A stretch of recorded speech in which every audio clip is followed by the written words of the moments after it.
2026 ಮೀನರಾಶಿಯವರಿಗೆ March ತಿಂಗಳು ವಾಸ ಭವಿಷ್ಯ ಹೇಗಿರುತ್ತೆ ನೋಡೋಣ. ಮೀನರಾಶಿಯವರಿಗಂತೂ ಮಾರ್ಚ್ 1ರಿಂದ ಜನ್ಮರಾಶಿಯಲ್ಲಿ ಶುಕ್ರ ಮತ್ತು ಶನಿ ಸಂಯೋಗ ಅತ್ಯಂತ ಶುಭವಾಗಿರುವಂತಹ ಯೋಗ ಉಂಟು ಮಾಡುತ್ತೆ ಅಂತ ಹೇಳ್ಬೋದು.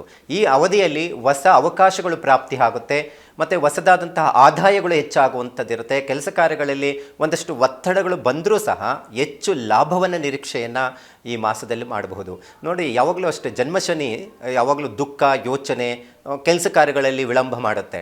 ಆದರೆ ಶುಕ್ರ ಪರಮೋಚ್ಚ ಸ್ಥಾನಕ್ಕೆ ಮೀನರಾಶಿಗೆ ಪ್ರವೇಶ ಮಾಡೋದರಿಂದ ಧನಕಾರಕ ಗ್ರಹವಾಗಿರುವುದರಿಂದ ಒಂದಷ್ಟು ಲಾಭವನ್ನು ತಂದುಕೊಡುತ್ತೆ ಅನ್ನುವಂಥದ್ದು ಹೇಳುತ್ತೆ. ಮತ್ತು ಜನ್ಮದಲ್ಲೇ ಶನಿ ಇದ್ರೂ ಸಹ ಯಾವುದೇ ಬಿಸ್ನೆಸ್ ವ್ಯವಹಾರದಲ್ಲಿಯೂ ಸಹ ಮಾಡುವಂಥವ್ರಿಗೆ ಹೆಚ್ಚು ಲಾಭ ಪ್ರಾಪ್ತಿ ಆಗುವಂಥ ಸಾಧ್ಯತೆ ಇರುತ್ತೆ. ಮತ್ತು ಪಿತೃಕಾರಕ ಗ್ರಹ ರವಿಯೂ ಸಹ ಈ ಪರಮೋಚ್ಚ ಸ್ಥಾನದಲ್ಲಿರುವಂತಹ ಶುಕ್ರನ ಜೊತೆ ಮೀನರಾಶಿಯಲ್ಲಿ ಜನ್ಮದಲ್ಲಿ ಬಂದು ಕುತ್ಕೊಂಡಾಗೂ ಪಿತ್ರಾರ್ಜಿತ ವಿವಾದಗಳು ಏನಾದರೂ ಆಸ್ತಿ ವಿಚಾರಕ್ಕೆ ಸಂಬಂಧಪಟ್ಟಂಥದ್ದು ಇತ್ತು ಅಂದ್ರೇನು, ಏನಾದರೂ ಕೋರ್ಟು ಕಚೇರಿ ತನಕ ಹೋಗಿದ್ರೇನು ಒಂದಷ್ಟು ರಾಜಿಗೆ ಬಂದು ಬಗೆಹರಿಯುವಂಥ ಸಾಧ್ಯತೆಗಳು ಇರುತ್ತೆ. ಇನ್ನು ರಾಷ್ಟ್ರಾಧಿಪತಿ ಮಿಥುನ ರಾಶಿಯಲ್ಲಿ ಇರುವುದರಿಂದ ವಿದ್ಯಾರ್ಥಿಗಳಿಗಂತೂ ವಿದ್ಯಾಭ್ಯಾಸದ ಬಗ್ಗೆ ಹೆಚ್ಚು ಗಮನ ಕೊಡಬೇಕು. ಯಾಕಂತ ಹೇಳಿದ್ರೆ ರಾಷ್ಟ್ರಾಧಿಪತಿ ಗುರು ಶತ್ರುಸ್ಥಾನವಾಗಿರುವಂತಹ ಮಿಥುನ ರಾಶಿಯಲ್ಲಿದ್ದರೆ ಒಂದಷ್ಟು ಎಜುಕೇಷನ್ ವಿಚಾರದಲ್ಲಿ ತೊಂದರೆಗಳು ಉಂಟಾಗುವಂಥದ್ದು ಇರುತ್ತೆ.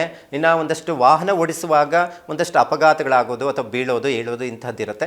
ಗಾಡಿಯನ್ನು ಓಡಿಸುವಂಥ ಸಂದರ್ಭ ಸ್ವಲ್ಪ ಎಚ್ಚರಿಕೆಯಿಂದ ಗಾಡಿಯನ್ನು ಓಡಿಸೋದು ಬಹಳ ಉತ್ತಮ ಅಂತ ಹೇಳ್ಬೋದು. ಇನ್ನು ವ್ಯಯಸ್ಥಾನದಲ್ಲಿ ಕುಜ ರಾಹು ಸಂಯೋಗ, ಭೂಮಿಯಿಂದ ನಷ್ಟ, ಸರ್ಕಾರಿ ಕೆಲಸದಲ್ಲಿ ಇರುವಂಥವ್ರಿಗಂತೂ ಒಂದಷ್ಟು ಪ್ರಮೋಷನ್ ಸಿಗುವಂತಹದ್ದು ನಾವು ಇಲ್ಲಿ ಕಾಣಬಹುದು. ಮಾರ್ಚ್ ತಿಂಗಳಲ್ಲಿ ಮೀನರಾಶಿಯವ್ರಿಗಂತೂ ಬಹಳ ಅದ್ಭುತವಾದಂಥ ದಿನಗಳು. ಒಂದಷ್ಟು ವಿದ್ಯಾರ್ಥಿಗಳಿಗೆ ಒಂದಷ್ಟು ಹೆಚ್ಚು ಕಡಿಮೆ ಸಮಸ್ಯೆಗಳು ಬಂದರೂ ಸಹ ಒಂದಷ್ಟು ಅನುಕೂಲಕರವಾದಂತಹ ದಿನಗಳು ಅಂತಲೂ ಹೇಳಬಹುದಾಗಿದೆ. ಇನ್ನು ಸಾಧ್ಯವಾದಷ್ಟು ಪರಿಹಾರ ಅಂತ ಬಂದಾಗ ಪ್ರತಿ ಶನಿವಾರದಂದು ಹನುಮಂತನ ದೇವಸ್ಥಾನಕ್ಕೆ ಹೋಗಿ ಬರುವಂಥದ್ದು, ಒಂದಷ್ಟು ತುಳಸಿ ಅರ್ಚನೆ, ಪೂಜೆ ಪುನಸ್ಕಾರಗಳನ್ನು ಮಾಡಿಕೊಳ್ಳೋದ್ರಿಂದ ಒಂದಷ್ಟು ವಿದ್ಯಾರ್ಥಿಗಳಿಗೂ ಮಾರ್ಚ್ ತಿಂಗಳಲ್ಲಿ ಎಕ್ಸಾಮ್ಸ್ ಎಲ್ಲ ಬರೋದರಿಂದ ಉತ್ತಮವಾದಂತಹ ವ್ಯಾಸಂಗದಲ್ಲಿ ಉತ್ತಮವಾದಂಥ ಫಲಗಳನ್ನು ಪ್ರಾಪ್ತಿ ಆಗಲಿಕ್ಕೆ ಸಾಧ್ಯ ಆಗುತ್ತೆ.